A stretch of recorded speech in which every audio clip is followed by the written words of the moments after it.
Assalamualaikum warahmatullahi wabarakatuh. Baik, pada video pembelajaran kali ini saya akan membahas tentang asuhan kebidanan pada infertilitas.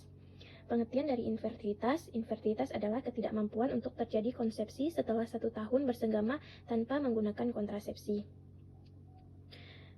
Nah, pasangan suami istri dianggap fertil untuk bisa memiliki anak apabila suami memiliki sistem dan fungsi reproduksi yang sehat sehingga mampu menghasilkan dan menyalurkan sel kelamin pria atau spermatozoa ke dalam organ reproduksi istri, dan istri memiliki sistem dan fungsi reproduksi yang sehat sehingga mampu menghasilkan sel telur atau ovum yang dapat dibuahi oleh spermatozoa dan memiliki rahim yang dapat menjadi tempat perkembangan janin, embrio, hingga bayi berusia cukup bulan dan dilahirkan.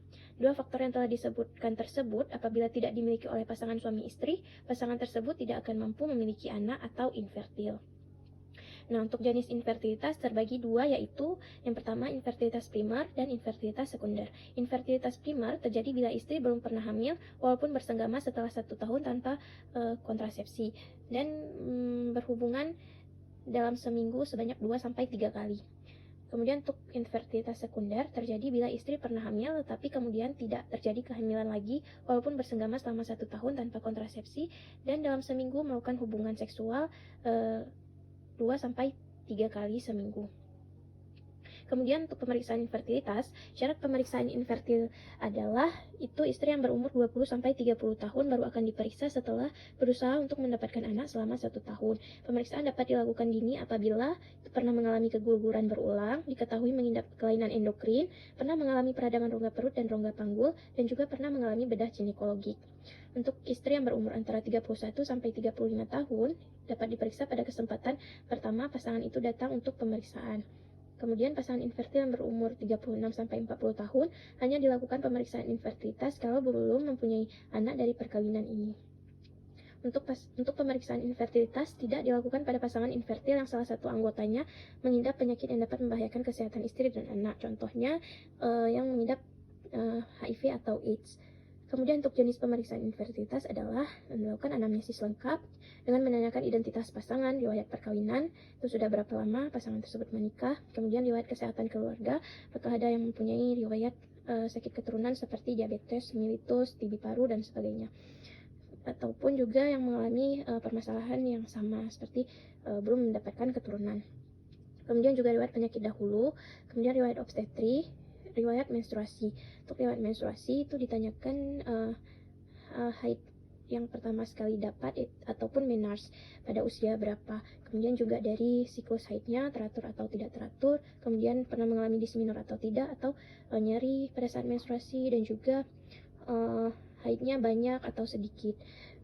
Untuk pemeriksaan fisik itu dilakukan pemeriksaan umum secara head to toe, itu dari kepala sampai kaki, kemudian juga pemeriksaan tanda-tanda vital seperti tekanan darah, suhu, berat badan, dan sebagainya. Kemudian juga untuk pemeriksaan payudara, apakah ada benjolan ataupun tidak. Untuk pemeriksaan abdominal, apakah ada nyeri tekan atau tidak. Kemudian pemeriksaan ginekologi, apakah mempunyai penyakit kandungan atau infeksi atau sebagainya. Kemudian untuk pemeriksaan diagnostik, itu pemeriksaan ovulasi, ini dilakukan pencatatan suhu basal dalam kurv. Itu bila siklus anovulator suhu basal bersifat bifasis. Sedangkan bila terjadi ovulasi, terdapat kenaikan suhu basal yang disebabkan karena pengaruh progesteron. Nah, biasanya pada saat masa subur itu suhu tubuh akan meningkat. Kemudian dari situ kita dapat melakukan pencatatan untuk masa subur. Kemudian untuk pemeriksaan vaginal smear, itu pembentukan progesteron menimbulkan perubahan sitologis pada sel-sel superficial. Kemudian untuk pemeriksaan lendir serviks, itu progesteron menimbulkan sifat lendir serviks yang menjadi kental dan bentuk gambaran Venn bila lendir dikeringkan. Nah, jadi lendir serviks ini berbeda dengan keputihan. Kalau keputihan itu lebih cenderung teksturnya itu seperti nasi, tapi untuk lendir serviks ini teksturnya seperti gel. Kemudian untuk pemeriksaan endometrium, itu kuretase pada fase premenstrual menghasilkan endometrium dalam stadium sekresi dengan gambaran histologis khas. Kemudian pemeriksaan hormon estrogen, ICSH, dan pregnadyol. Untuk perhitungan masa subur, dari siklus wanita yang teratur itu selama 28 hari. Jadi masa suburnya itu kira-kira 2 minggu setelah hari pertama haid terakhir, yaitu hari ke-14. Dan kadang-kadang ditandai oleh nyeri di bagian bawah perut, kemudian juga keluarnya lendir banyak dari vagina. Nah, biasanya dari antara wanita yang satu dengan yang lain itu berbeda tandanya. Kemudian juga pemeriksaan sperma. Nah, pemeriksaan sperma ini juga perlu dilakukan untuk mengetahui apakah spermanya itu berkualitas ataupun sehat. Nah, sperma yang sehat itu jumlahnya itu cukup dan tidak kurang. Apabila spermanya itu jumlahnya kurang, itu juga akan mempengaruhi infertilitas. Kemudian untuk pemeriksaan lendir serviks, itu kekentalan lendir serviks seperti yang sudah dijelaskan tadi, kemudian juga pemeriksaan tuba dan pemeriksaan endometrium. Nah, untuk faktor yang mempengaruhi infertilitas itu ada faktor fisik, faktor psikologis, dan faktor lingkungan. Untuk faktor fisik itu bisa dilihat dari kenaikan berat badan. Nah, kenaikan berat badan yang signifikan dapat dapat mempengaruhi terjadinya infertilitas. Nah, untuk faktor psikologis itu pada wanita yang stres berat juga dapat mempengaruhi infertilitas. Karena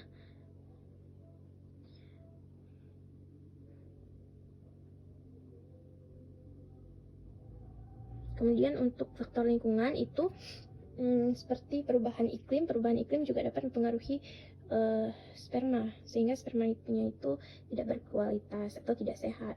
Kemudian untuk konseling infertilitas yang dapat kita berikan adalah bersikap baik dan simpatik terhadap pasangan yang mengalami infertilitas karena mereka membutuhkan dukungan dan pengertian. Jadi pengertian dalam sini adalah kita tetap mendukung pasangan tersebut dan meyakinkan pasangan tersebut untuk terus berusaha, tetap semangat dan jangan putus asa. Kemudian juga memberikan pengertian terhadap pasangan untuk menghargai satu sama lain, jangan saling menyalahkan. Nah, dari sini tidak boleh terjadinya diskriminasi. Kita juga harus tetap melakukan pemeriksaan dari kedua belah pihak, dari suami dan istri, untuk mengetahui di mana permasalahannya, sehingga kita dapat memberikan solusi dan dapat menangani permasalahan tersebut. Kemudian memberi support bahwa keadaan seperti ini tidak hanya menimpa satu pasangan saja. Berikan alternatif pengobatan lain yang masih bisa diusahakan. Nah, jadi kita beritahu mereka bahwa infertilitas ini banyak dialami oleh orang, dan ada kemungkinan untuk terjadi kehamilan juga dengan melakukan program hamil. Program hamil dapat kita berikan itu seperti memberikan vitamin untuk meningkatkan daya tahan tubuh dan juga untuk membuat kesuburan. Nah, alternatif lainnya juga bisa dilakukan dengan bayi tabung, kemudian membantu mencari alternatif untuk mengadopsi anak, membantu pasangan untuk mencari jalan lain supaya dekat dengan anak-anak dan bisa menerima kenyataan hidup. Baik, terima kasih. Sekian dari saya. Semoga video yang saya berikan ini dapat bermanfaat. Assalamualaikum warahmatullahi wabarakatuh.